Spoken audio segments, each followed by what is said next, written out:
কইলেও এটা হয় না। আপনারা একটু দেখবেন, মাঠ থেকে যদি ওই যে মুসলমানদের ভাষা কইতেছি, মার বোনের নাম নাকি, মার বোনের আমরা কি কই, খালা। আর হিন্দু সম্প্রদায়ের হলো মার বোনেরে কি কয়, বাস। যদি দেখেন মার থেকে মাসির পুরে বেশি, তাহলে বুঝবেন এর মধ্যে সমস্যা আছে। আমার দেশের মানুষ, হিন্দু ভাইয়েরা, হিন্দু সম্প্রদায়ের লোক, তার বাপের এই দেশের মধ্যে সিএস আছে, আরওয়া আছে, ফর্সা আছে, দলিল সূত্রে সে মালিক। এখন কোথাকার ভারতের মাসিরা বলতেছে আমার দেশে 10,000-কে 10 লক্ষ বাংলাদেশের সংখ্যালঘুদেরকে জায়গা দিবে। আরে এই কথা শুনিয়া এই যে বর্ডার সাইডে যারা আছেন, হেরা দৌড়ে গে তার কাটার বেড়ার সাইডে বীর জমাইছে। কথাটা বুঝুন না, বীর জমাইছে। মাঠ থেকে মাসির যদি পুরে বিপদটা দেখেন, এটা আমি আপনারা বুঝাইতেছি। ইদানিং কালে আপনারা শুনেছেন ভারতের এই বাংলাদেশের কোন রোগীকে চিকিৎসা দেওয়া হবে না, শুনছেন না? শুনছেন। হসপিটালে কোনো ট্রিটমেন্ট করা হবে না, বাংলাদেশিদেরকে হোটেলে জায়গা দেওয়া হবে না, বাংলাদেশিদেরকে হোটেলে খাবার দেওয়া হবে না, লাঞ্ছিত, অপদস্থ, অপমানিত করতে হবে।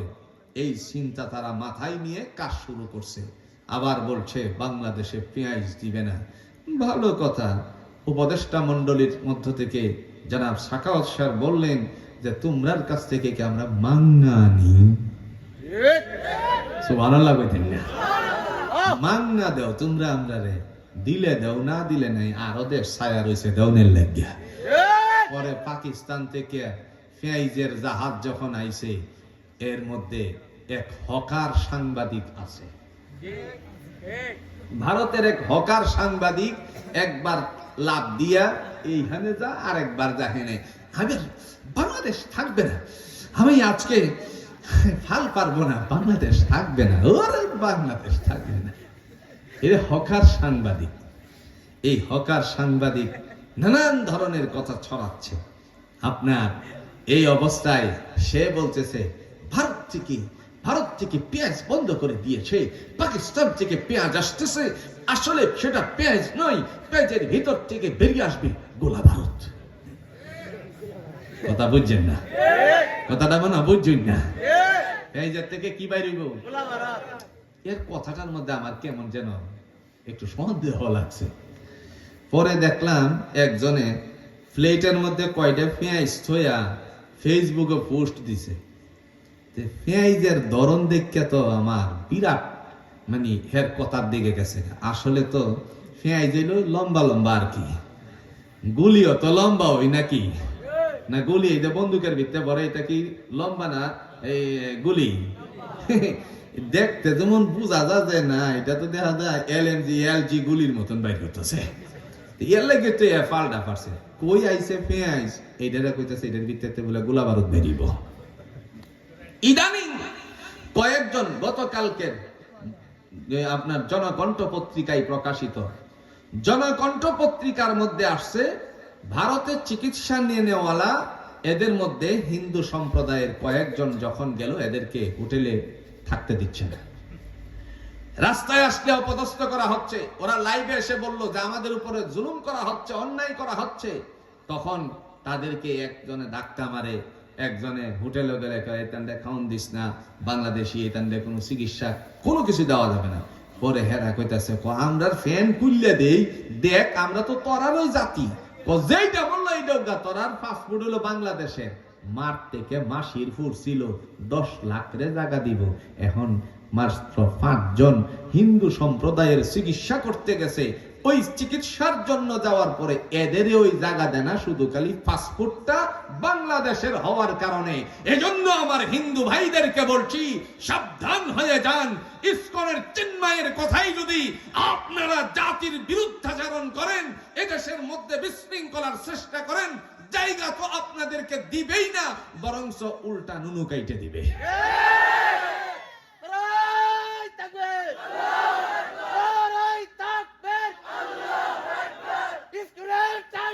বাংলাদেশে। আমার ভাইরা, কেন বলছি এই কথা? আমার কথা বলার উদ্দেশ্য হলো, ওনাদের বাবার সম্পত্তি এই বাংলাদেশে আছে। সিএস সূত্রে মালিক, আরওয়ার সূত্রে মালিক, দলিল সূত্র মালিক, ফরসা সূত্রে মালিক। ভারতের গান গায়েন না।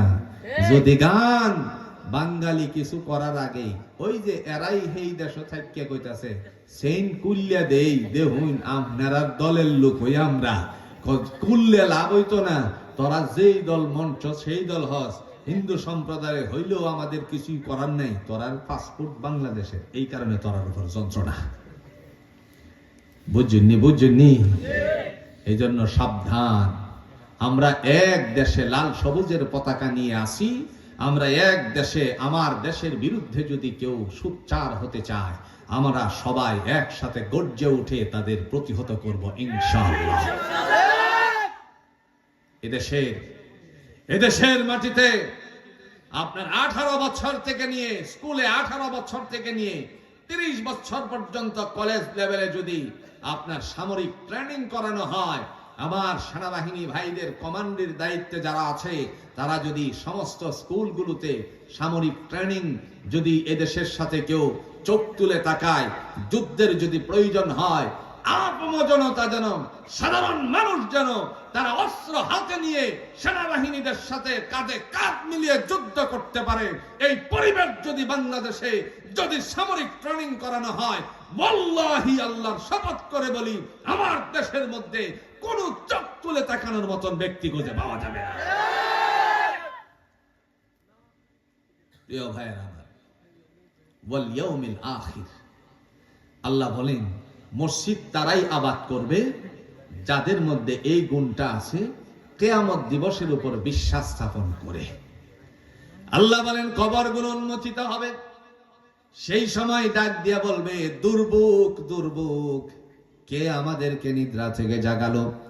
তারা বলবে ক্বালু ইয়া ওয়াইলানা মান বা'সানা মিন মারকাদিনা হাযা মা ওয়া'দার রাহমানু ওয়া সাদাকাল মুরসালুন। দুর্ভোগ, কে আমাদেরকে নিদ্রা থেকে জাগালো? মনে পড়ে যাবে আর বলবে হ্যাঁ, ও আল্লাহ তো এই কথাটাই আমাদেরকে দুনিয়াতে বলছিলেন। এই হলো কিয়ামত দিবসের উপরে বিশ্বাস স্থাপন করতে হবে।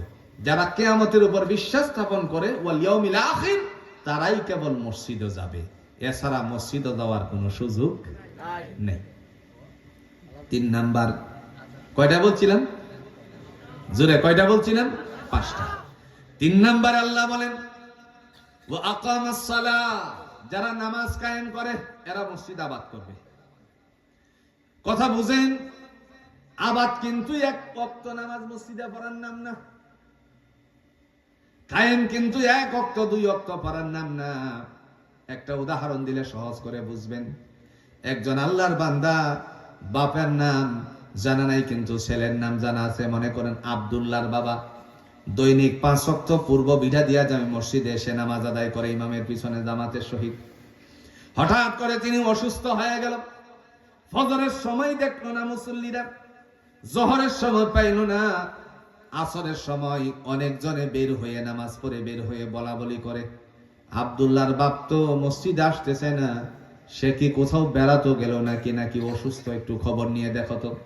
এই সময় লোকেরা গেল খবর নিতে, দেখলো আব্দুল্লাহর বাবা অসুস্থ, জ্বরে আক্রান্ত হয়ে